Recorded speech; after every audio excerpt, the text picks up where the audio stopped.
J'ai des potes qui m'ont dit que le casino c'est addictif. Moi, à mon grand âge, j'ai jamais mis les pieds dans un casino. Mais ça a éveillé ma curiosité et j'ai creusé. En vrai, je me suis demandé comment une salle avec des machines, des lumières, des tables peut si facilement détruire des vies financièrement. Et en vrai, ce que j'ai découvert est plus flippant que ce que je pensais.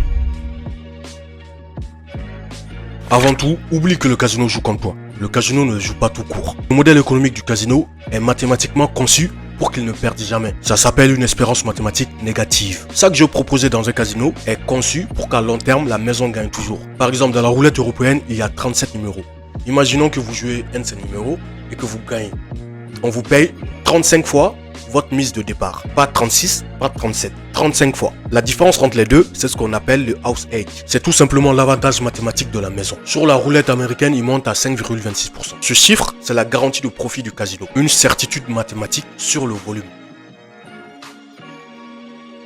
Les mathématiques seules ne suffisent pas pour expliquer pourquoi les gens perdent autant dans les casinos. Parce qu'en vrai, quelqu'un de rationnel qui comprend l'espérance mathématique négative ne jouerait jamais tout simplement. Alors, le casino a rajouté une couche, la manipulation psychologique. Le premier mécanisme, c'est l'environnement. Lorsque vous rentrez dans un casino, il n'y a pas de fenêtre, il n'y a pas d'horloge. Tu ne sais pas si c'est le matin ou le soir. Le temps n'existe tout simplement plus. Les lumières sont calibrées pour te maintenir dans un état d'éveil agréable. La musique est conçue pour stimuler sans stresser. Tout ça pour que tu restes le plus longtemps possible. Et moi, personnellement, j'ai remarqué une certaine similitude de ces systèmes utilisés dans la boîte de nuit également. Lorsque vous rentrez dans une boîte de nuit, les lumières sont calibrées d'une certaine manière pour vous faire ressentir certaines sensations. On va pas se mentir. Deuxième mécanisme, les jetons. Le casino ne te fait jamais manipuler de l'argent réel. Lorsque vous rentrez dans un casino, vous jouez avec des jetons. Et le simple fait de dire que ce n'est pas des euros, mais des jetons, ça change tout.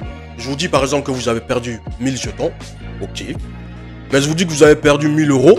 Là, le cerveau capte un peu plus. En vrai, remplacer les euros par des jetons, ça atténue un peu la frustration de perdre. Troisième mécanisme, le near miss. Et c'est le plus vicieux. Par exemple, sur une machine à sous, 2 cerises sur 3 salées. Vous avez perdu, mais vous avez presque gagné. Et le fait de croire que vous avez presque gagné fait du bien au cerveau. Le cerveau, il aime ça. Et là, ça crée de la dopamine. Le cerveau se dit, j'ai failli gagner, donc je rejoue encore. Et là, vous rentrez dans un cercle vicieux, vous rejouez, vous rejouez, vous rejouez. Le quatrième mécanisme, c'est les gains intermittents. Le casino ne te fait pas perdre à sa coupe. Tu gagnes quelquefois des petites sommes aléatoirement. Et ce schéma de récompense aléatoire est le plus addictif qu'il existe en psychologie comportementale. C'est le même mécanisme sur les réseaux sociaux avec les likes.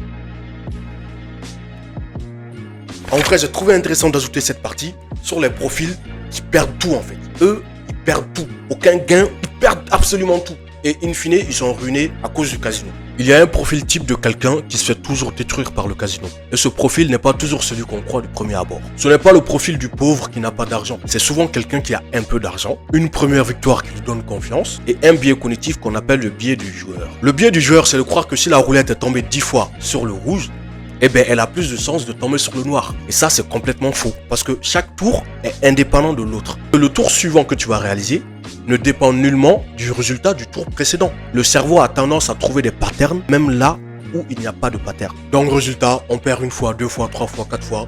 Et à chaque fois, on se dit qu'on a plus de chances de gagner si on rejoue. Et on rejoue encore, on rejoue encore. Voilà pourquoi j'ai voulu faire cette vidéo. Pas pour vous dire d'éviter le casino, mais parce que le casino est un exemple parfait pour voir comment un système peut être conçu pour vous tirer de la valeur et sans que tu t'en rendes compte. Lorsque tu rentres dans un casino, le house age ne t'est jamais expliqué. La manipulation de l'environnement ne t'est jamais expliqué. Le mécanisme du near miss non plus. Tout est conçu pour que tu restes, que tu dépenses et que tu te sentes responsable de tes pertes. Et une fois que tu vois ça dans un casino, tu vois le même système à peu près partout. Dans les applications freemium par exemple, dans les abonnements qu'on oublie d'annuler, dans les soldes qui nous créent une urgence artificielle. En vrai de vrai, comprendre le système, c'est la première étape pour ne pas en être victime. Le casino ne perd jamais parce que le casino a compris quelque chose que peu de gens acceptent. C'est que l'être humain est prévisible. On a des biais cognitifs, des patterns qui font que certains de nos comportements sont très prévisibles. Les biais, les émotions, la recherche de sensations fortes, eh bien le casino s'en sert. Parce que tout ça peut être quantifié et surtout exploité. La meilleure façon de gagner contre le casino, c'est de ne simplement pas jouer à son jeu. Pas par manque de courage, mais parce que vous avez compris le système. Donc si cette vidéo vous a plu, n'hésitez pas à liker, vous abonner, commenter ce que vous en pensez de tout ça, si vous avez déjà joué, ou expliquez-moi un peu tout ce que vous pensez de tout ça. J'ai hâte de vous lire en commentaire. Et rendez-vous la semaine prochaine pour une autre vidéo. Sur ce, paix sur vous.